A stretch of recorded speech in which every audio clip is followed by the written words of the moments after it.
우리가 오늘 함께 읽은 데살로니가 전서는 신약 성경 중에서 가장 먼저 쓰여진 그런 서신으로 알려져 있습니다. 그러므로 이 데살로니가 전서를 통해서 우리는 초대교회와 또 초대교회 성도들이 가졌던 가장 큰 신앙적 관심이 무엇이었는지를 우리는 살펴볼 수 있습니다. 우리가 잘 아는 것처럼 이 데살로니가 전서의 가장 중심 내용은 종말에 관한 내용이었습니다. 종말은 언제 오는가? 그리고 종말을 앞둔 교회와 성도들은 어떻게 살아야 하는가? 그리고 먼저 죽은 성도들은 종말의 때에 과연 어떻게 되는 것인가? 하는 것에 대한 문제에 대한 궁금증을 그들은 가지고 있었습니다. 이러한 초대교회와 성도들의 고민은 사실은 지금 2000여 년이 지난 이 시대를 살아가는 성도들의 고민과도 동일하다 하는 것을 보게 됩니다. 우리 역시도 과연 주님은 언제 오시는가? 또 종말을 앞두고 우리는 어떻게 살아야 하는 것인가? 여전히 우리의 가장 큰 관심이고 고민일 수밖에 없습니다. 이에 대해 사도 바울은 데살로니가 전서를 통해서 죽은 자들이 주 안에서 우리보다 먼저 일으킴을 받게 되므로 슬퍼하지 말고 오히려 서로 위로할 것이고, 때와 시기의 문제에 관해서는 주의 재림이 도둑같이 이르게 되므로 항상 깨어 준비할 것을 권면하고 있습니다. 또한 오늘 본문을 통해서는 종말의 때를 준비하는 성도와 교회의 자세는 어떠해야 하는가에 대해서도 가르쳐 주고 있습니다. 오늘 본문을 가만히 보면 우리가 참 잘 아는 본문인데요. 이 본문을 종말의 때를 준비하는 성도의 삶의 자세의 원리라는 측면에서 바라보면 그 말씀의 깊이가 더해짐을 우리는 보게 됩니다. 첫째는 항상 기뻐하라라는 것입니다. 이 말씀은 환경을 초월한 절대적인 기쁨을 누리라고 말씀하고 있는 것입니다. 이 기쁨은 그러므로 세속적인 기쁨과는 다릅니다. 요즘 수능 시험이 끝난 청소년들이 많이 있는데요. 그 청소년들을 보면서 저도 가끔 그때의 저를 떠올리게 될 때가 있습니다. 우리 은신이도 시험이 끝나서 지금 마음껏 자유함을 누리고 있을 텐데요. 그때는 고등학교를 졸업하면 그리고 대학에 가면 이제 나도 어른이 되는구나. 엄마 아빠 잔소리 듣지 않고 내 맘대로 뭔가 결정하고 선택할 수 있겠구나 하는 그런 생각이 들어서 얼마나 기뻤는지 모릅니다. 고등학교를 졸업한다는 게 그렇게 기쁠 수가 없었습니다. 하지만 시간이 지나서 지금은 오히려 어른이 되었다라는 것에 대한 기쁨이 별반 없는 것 같습니다. 오히려 어른이 되었다는 것이 가끔은 서글퍼지기까지 하는 것을 느끼게 됩니다. 이처럼 세상의 기쁨은 어느 순간 기쁘게 했던 그것이 상시화되면 기쁨이 감소되거나 또는 사라지기도 하는 등 매우 조건적인 기쁨이라는 것입니다. 그래서 조건이 사라지면 기뻐했던 만큼 상실감이나 오히려 박탈감으로 다가오기도 하는 것을 보게 됩니다. 그러니까 세상에서 주는 기쁨은 무엇 때문에 기쁜 조건적 기쁨이라는 것이죠. 그러다 보니 당연히 그 기쁨은 지속적일 수 없는 것입니다. 사라지기도 하고 또는 기쁨이 감소될 수도 있으며 또 영원할 수도 없는 그런 기쁨입니다. 그런데 오늘 본문에서는 항상 기뻐하라라고 말씀합니다. 그러므로 이 말씀은 세상이 주는 그런 기쁨을 누리며 살라라는 말씀이 아니라 하나님 안에서 주님 안에서 누리게 되는 그 기쁨을, 그 근원적 기쁨을 누리며 살라라고 말씀하고 있는 것입니다. 왜냐하면 우리 하나님은 변하지도 아니하시고 또 영원하신 분이시며 또 하나님께서 주시는 그 기쁨은 날마다 새롭게 하시는 기쁨이기 때문인 것입니다. 그런데 종말을 준비하며 살아가야 하는 성도에게 왜 항상 기뻐해야 하는 것이 이토록 중요한 것인가? 그것을 한번 생각해 볼 필요가 있습니다. 그것은 바로 성도는 내일을 오늘에 사는 사람들이기 때문입니다. 오늘을 바라보면 기쁨이 없지만 내일을 오늘 살면 기쁨이 넘치는 것입니다. 그 내일이 뭐냐? 내일은 종말의 때를 오늘 사는 것입니다. 다시 말하면 종말의 때에 하나님을 다시 만날 그 기쁨을 오늘의 삶에서 누리기 때문에 우리는 항상 기뻐할 수 있어야 하는 것이고 또 항상 기뻐해야 하는 것입니다. 지금의 상황과 환경과 관계없이 그래서 우리는 항상 기뻐해야 한다는 것입니다. 그것이 곧 성도의 종말을 준비하는 자세라는 것입니다. 두 번째는 쉬지 말고 기도하라 라고 말씀합니다. 여기서 쉬지 말고 라는 말씀은 연속해서 계속 기도하라 라는 것을 의미하는 것이 아닙니다. 쉬지 말고에 해당하는 헬라어 단어 아디알레이토스라는 단어는 이해하기 힘든 밑바닥까지 이르도록 멈추지 않는 이라는 의미를 가지고 있습니다.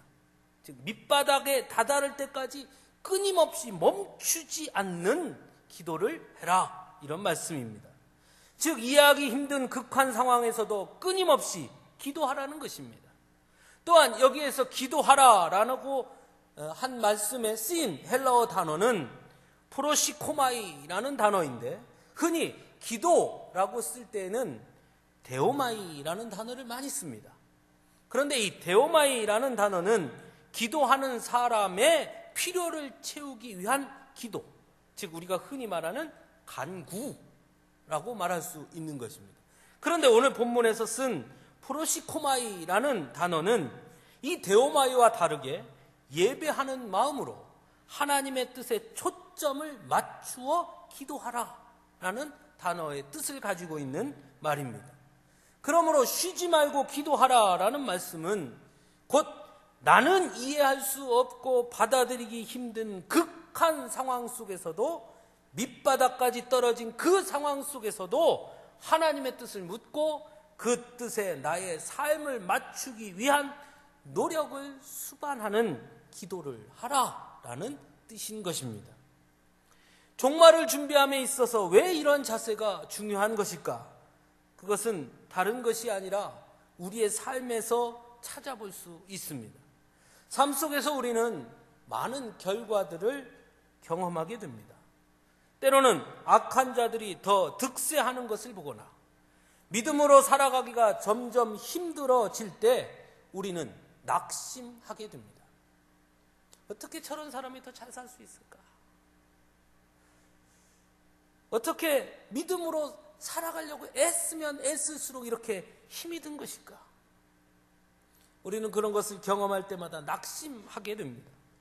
하나님의 뜻을 따라 나름대로 순종한다고 애쓰지만 그럼에도 불구하고 아무런 결과를 얻지 못할 때도 있고 오히려 더 안 좋은 결과를 얻을 때도 있습니다. 새벽 기도를 나오다 교통사고가 나는 일, 하나님의 말씀대로 살려고 했으나 오히려 더 큰 어려움을 겪는 일, 열심히 하나님 앞에 헌신하고 봉사했는데 오히려 병이 드는 몸, 이럴 때 우리는 우리의 신앙이 흔들릴 때를 경험하게 됩니다. 그렇기 때문에 사도 바울이 우리에게 준 쉬지 말고 기도하라 하는 이 권면은 매우 중요한 것입니다. 어떠한 상황 속에서도 흔들리지 말고 하나님의 뜻 앞에 엎드리는 그런 기도, 종말이 반드시 올 것이라는 그 믿음을 가지고 지금의 결과가 진정한 결과가 아니고 종말의 때에 결과의 완성이 이루어질 것이라는 것을 믿고 끊임없이 밑바닥에 떨어지는 그 순간에도 하나님의 약속과 뜻을 믿고 기도하는 자세, 그것이 종말을 준비하는 성도의 자세가 되어야 한다는 것입니다. 세 번째는 범사에 감사하라라고 말씀합니다. 이 역시 힘들고 극도로 고통스러운 상황에서도 감사하라는 의미의 말씀입니다. 범사에라는 말은 말 그대로 어떠한 환경에서도 언제든지 라는 의미를 나타내는 말로, 영어 성경에서는 이 범사에라는 말을 at all time 이란 단어로 번역을 했습니다. 모든 때에. 그러므로 범사에 감사하라라는 말씀은 우리의 모든 상황, 우리의 모든 환경 속에서도 항상 감사하라라는 말씀인 것입니다. 그럼 범사에 감사하라는 말씀이 종말을 준비하는 데 있어서 왜 중요한 것인가? 이것 또한 곰곰이 생각해 볼 필요가 있습니다. 이것은 종말에 대한 확신의 문제이기 때문입니다.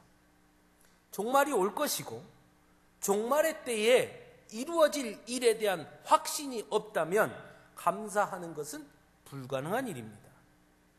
오히려 종말이 다가올수록 불안하고 두려울 수밖에 없습니다. 하지만 종말의 때에 이루어질 일이 승리고 영광이고 축복인 것을 안다면 우리는 오늘의 삶의 순간순간 감사할 수 있게 되는 것입니다. 종말을 향해 가는 나의 삶이 감사해지는 것입니다. 왜냐하면 종말의 때에 내게 올 영광과 승리와 축복이 점점 가까워지는 것이니 말입니다. 이것이 바로 범사에 감사해야 하는 이유인 것입니다. 저는 오늘 이 일부 예배 마치면요, 아동부 예배 때 제가 또 아동부 아이들 데리고 설교를 하는데요, 매주일 물건을 하나씩 들고 갑니다. 아이들은 말로 하면 자꾸 이 집중력이 흐트러지니까 뭐라도 하나 갖고 가서 그걸 이렇게 이용해서 이렇게 설교를 하는데요, 오늘은 제가 뭘 들고 갔냐면 핸드폰을 들고 갔습니다. 핸드폰을 가지고 가서 이렇게 얘기했습니다. 자, 이 핸드폰은 목사님 핸드폰인데 너희들이 목사님한테 전화를 하면 목사님이 받겠지. 그런데 만일 목사님 핸드폰에 전원이 딱 꺼져 있다면 너희가 아무리 나에게 전화를 한들 나는 받을 수가 없다. 아무리 중요한 전화를 나에게 해도 내 핸드폰 전원이 딱 꺼져 있으면 알 길이 없다. 중요한 건 그래서 내 핸드폰에 전원이 항상 켜 있어야 된다.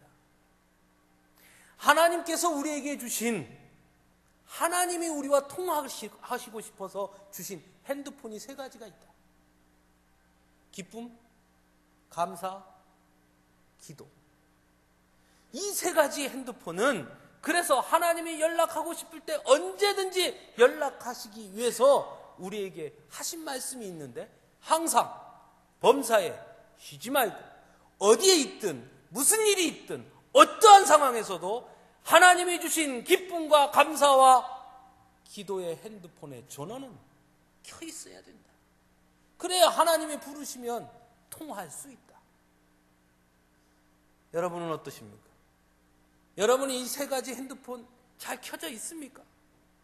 기쁨, 감사, 기도의 전원이 잘 들어와 있습니까? 종말의 때를 준비하는 성도에게 있어서 이 세 가지는 매우 중요합니다. 기쁨과 감사와 기도의 전원이 켜져 있는 성도에게는 하나님께서 종말의 때에 우리를 부르시는 음성을 듣게 될 것입니다. 사도 바울은 그래서 더 중요하게 항상 기뻐하라, 쉬지 말고 기도하라, 범사에 감사하라 라고 말씀하면서 이것이 곧 하나님의 뜻이라 라고 말씀하고 있는 것입니다. 즉 하나님께서는 하나님의 백성들이 종말을 준비함에 있어 두려움과 불안함을 가지고 떨며 있지 않고 오히려 확신과 기대, 기쁨으로 준비하기 원하신다는 그 뜻을 가지고 있다는 것입니다. 그래서 우리에게 기쁨과 감사와 기도의 핸드폰을 주신 것입니다. 하나님의 자녀들에게 있어 그러므로 종말은 승리고 영광이고 축복이 되는 것입니다. 네 번째는 성령을 소멸치 말라 라고 말씀합니다. 여기서 소멸하다라는 말은 불을 끄다라는 뜻을 지닌 말입니다. 그러므로 이 말씀은 성령의 사역을 막거나 방해하지 말라라는 의미입니다. 성령의 행하심과 역사와 능력을 인간적인 방법이나 가치 또는 생각으로 제어하지 말라는 것입니다. 종말을 준비함에 있어 매 순간 하나님의 능력을 경험해야 한다는 것과 또한 종말은 곧 하나님의 신비요 비밀이라는 것을 우리는 알고 있어야 한다는 것입니다. 세상적으로 보면 종말이 우습게 여겨지기도 합니다. 과학적으로 보면 이해되지 않을 수도 있습니다. 그래서 오늘날 성도들조차 종말에 관해 이야기하는 것을 꺼려하기도 합니다. 하나님의 능력, 성령의 행하심조차도 과학적으로 증명하려고 하거나 또는 아예 우연의 일치로 치부해 버리기도 합니다. 그러므로 종말을 준비함에 있어 성령을 소멸치 말라라는 말씀은 오늘을 살아가는 우리에게도 매우 중요한 말씀인 것입니다.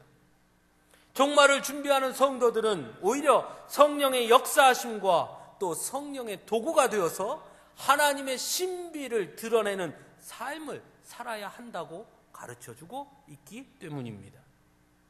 다섯 번째는 예언을 멸시하지 말라고 말씀합니다. 멸시하다라는 말은 아무것도 아닌 것으로 여기다, 업신여기다, 무시하다라는 말과 같은 뜻입니다. 이 말씀은 종말은 곧 하나님의 약속이며 하나님께서 하실 것임을 분명하게 기억하라고 가르쳐주고 있는 말씀입니다. 하나님은 분명 우리에게 다시 오실 것을 말씀하셨습니다. 그리고 곧 오시리라 말씀했습니다. 하지만 언제부턴가 인간들은 자신들의 마음대로 종말의 시간을 정하려고 합니다. 거기에는 아직은 아니라는 인식이 자리하고 있기 때문입니다. 이러한 자세는 성도들도 역시 마찬가지입니다. 종말의 때가 올 것이라는 것, 종말을 확신한다고 입으로 말하고 믿는다 말하지만 지금은 아니라고 말하는 성도들이 너무나 많이 있습니다. 바로 이것이 예언을 멸시하는 모습인 것입니다. 주님은 분명 우리에게 속히 오리라, 곧 오리라 말씀하셨습니다. 그러므로 올바른 성도라면 아직은 아니라는 것이 아니라 이미 이르렀음을 고백하며 살아야 하는 것입니다. 그러므로 이러한 자세는 곧 종말에 대한 긴장감을 가지고 날마다 살아야 한다는 것을 가르쳐 주는 것입니다. 많은 사람들이 미래를 예비하고 설계합니다. 물론 중요하고 필요한 일이고 때론 현명한 일일 수도 있습니다. 하지만 미래를 예비하고 설계하는 데 있어 가장 중요한 것은 그것을 위해 오늘의 삶의 자리에서 최선을 다한다는 것이 선행되어야 하는 것입니다. 오늘의 자리에서 최선을 다하지 않으면서 미래를 예비하고 설계한다는 것은 한낱 공상에 그칠 수밖에 없는 것입니다. 오늘 공부하지 않으면서 나는 서울대학교 갈 거야. 오늘 열심히 일하지 않으면서 나는 부자가 될 거야. 그것은 공상이고 허망한 생각일 뿐인 것입니다. 정말 그 미래를 준비하려면 오늘 삶의 자리에서 최선을 다해야 하는 것입니다. 그러므로 성도는 종말의 때를 준비하는 성도는 매 순간 최선을 다해야 하는 것입니다. 하나님께도 이웃에게도 그리고 가족에게도 최선을 다해야 합니다. 왜냐하면 지금 이 순간이 마지막일 수 있으니 말입니다. 여러분 어떠십니까? 최선을 다하고 계십니까? 오늘의 삶의 자리에서 최선을 다하십니까? 그것이 바로 종말을 준비하는 성도의 자세인 것입니다. 여섯 번째는 범사에 헤아려 좋은 것을 취하라 말씀합니다. 범사에 헤아려라는 말은 직역하면 모든 것을 시험하여 입증하여라는 말입니다. 그런데 모든 것을 시험하고 입증해서 좋은 것을 취하라 라고 한다면 그 입증하고 시험하기 위해서는 기준이 있어야 하는 것입니다. 그 기준점에 맞추어서 시험하고 입증해서 그 기준에 합당하면 좋은 것을 선택하는 것이고, 그렇지 못하면 버리는 것이죠. 그러면 그 기준이 뭐냐 하는 것입니다. 그 기준을 알기 위해서는 오늘 이 말씀, 종말을 준비하는 자세에 관한 말씀을 누구에게 주고 있는지 살펴봐야 합니다. 오늘 이 말씀을 누구에게 주고 있습니까? 그것은 곧 하나님의 자녀들에게 주시는 말씀입니다. 그렇다면 하나님의 자녀들에게 있어 가장 중심이 되는 기준이 무엇입니까? 그것은 곧 하나님의 말씀인 것입니다. 그러니까 다시 말하면 범사에 헤아려 좋은 것을 취하라 라는 말씀은 곧 하나님의 말씀에 비추어서 모든 것을 선택하고 취하라 하고 말씀하고 있는 것입니다. 특별히 본문에서는 선과 악을 대조해서 말씀합니다. 그것은 곧 선과 악이 단순히 인간의 도덕적이거나 윤리적 기준이 아니라 하나님의 말씀, 하나님의 뜻에 합당한 것이냐 그렇지 못하느냐에 달려있다라는 것을 말씀하고 있는 것입니다. 그래서 하나님의 뜻에 합당하지 않으면 나에게 어떤 이익이 되든지 어떤 상황이 되든지 버리고 자제하고 삼가해야 한다는 것입니다. 이 말씀 또한 오늘을 사는 우리들에게 매우 중요한 말씀입니다.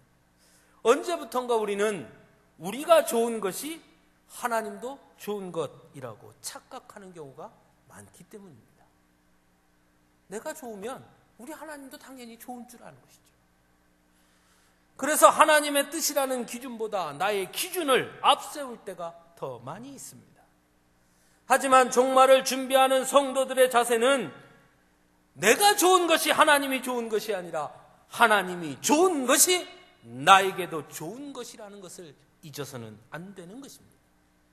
그것이 삶의 기준입니다. 왜냐하면 종말의 때 하나님은 우리의 기준에 따라 우리를 심판하는 것이 아니라 하나님의 말씀과 하나님의 뜻의 기준으로 심판하시기 때문입니다. 이처럼 사도 바울은 종말을 준비하는 성도의 자세에 대해서 6가지로 우리에게 가르쳐 줍니다. 항상 기뻐하라. 쉬지 말고 기도하라. 범사에 감사하라. 성령을 소멸하지 말며 예언을 멸시하지 말고 범사에 하려 좋은 것을 취하라. 6가지 원칙. 하지만 이 6가지 원칙보다 더 중요한 것은 23절, 24절 말씀입니다. 앞에서 살펴보았듯이 사도 바울이 가르쳐준 6가지의 삶의 자세는 사실 너무나 힘들고 어려운 과제들입니다. 실상 세상 속에 살면서 이 6가지 자세를 모두 지키며 사는 사람을 찾는다는 것은 여간 쉽지 않을 것입니다. 아마 거의 없을 것입니다. 어쩌면 그래서 우리들은 쉽게 포기하는지도 모릅니다. 그리고 포기하면서도 이렇게 말합니다. 이걸 어떻게 지켜? 지킬 수 있는 사람 있으면 나와보라 그래. 다 못 지키는구만. 이걸 어떻게 지켜? 말이 그렇다는 거지. 진짜 그렇게 지키라는 말이겠어? 하면서 타협합니다. 그리고 항변합니다.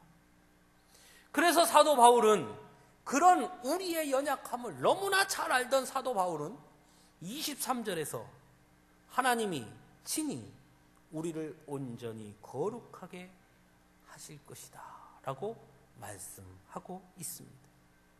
즉 하나님께서 그렇게 하도록 도와주실 것이라는 것입니다.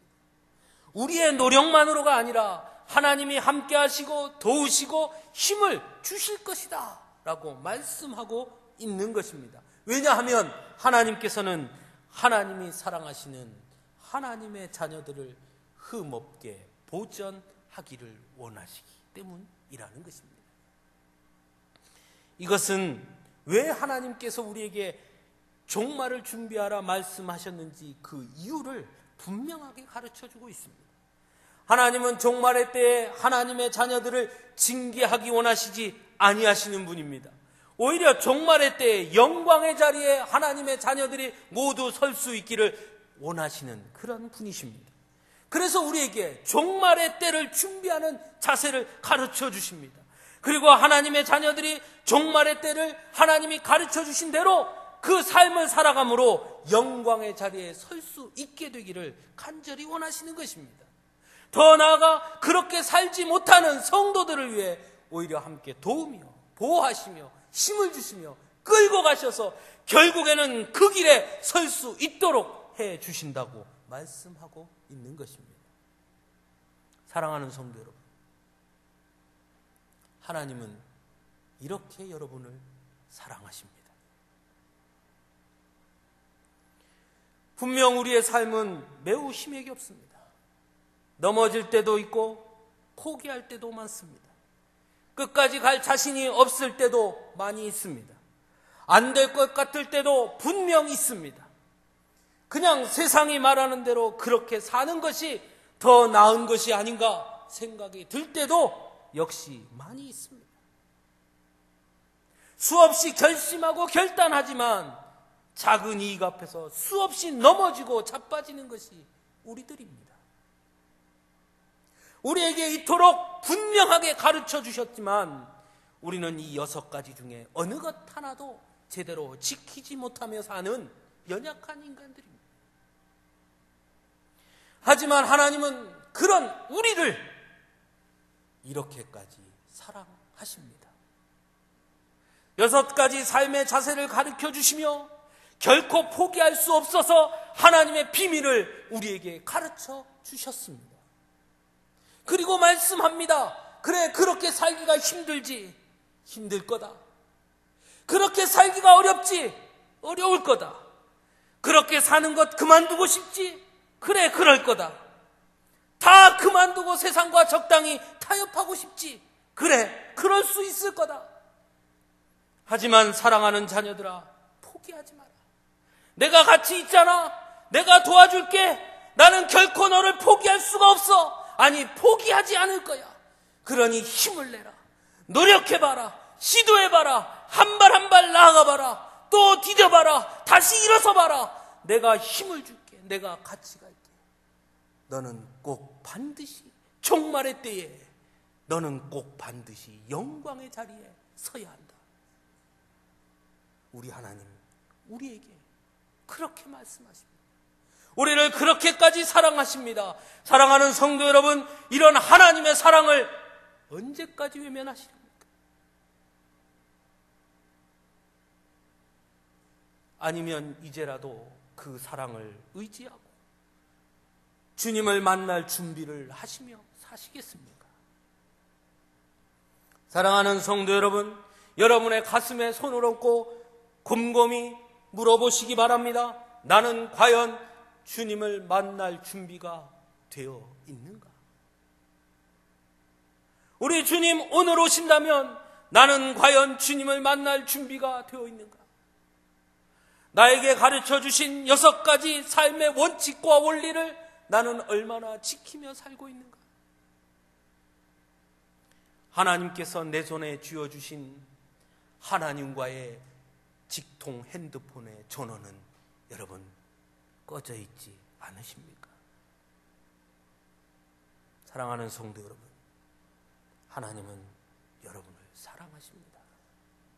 종말의 때 여러분이 그 영광의 자리에 서기를 여러분보다 더 간절히 원하십니다. 힘을 내시기 바랍니다. 지금껏 실패했다고 틀렸다고 말씀하지 마십시오. 그럼에도 불구하고 하나님은 지금도 여러분을 포기하지 아니하시고 영광의 자리에 함께 서도록 붙잡고 계시다는 사실을 잊지 마시기 바랍니다. 기도하겠습니다. 사랑해 주님